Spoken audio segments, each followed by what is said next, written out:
ইসরায়েলে আজান সম্প্রচার নিষিদ্ধ করেছে, নিষিদ্ধের বিল পাশ করেছে, আজান নিষিদ্ধ করতেছে। ইসরায়েল মনে করেছে একটা দেশে আজান নিষিদ্ধ হলে আর আজান হবে না। পৃথিবীর এমন কোন সেকেন্ড নাই, সেকেন্ড বলতেছি আমি, ঘন্টা বলতেছি না, সেকেন্ড নাই, সারা পৃথিবীর মধ্যে প্রতিটা সেকেন্ড আজান হচ্ছে।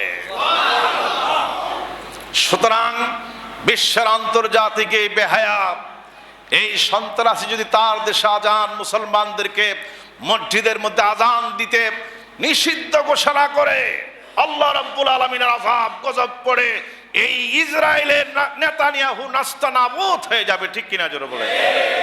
এমনিতেই পাগলা কুত্তার মতো হয়ে গেছে। ঠিক কিনা? ইরানের সাথে না পেরে তো পাগল। ঠিক কিনা? তো পাগলে কিনা বলে ছাগলে কিনা খায়।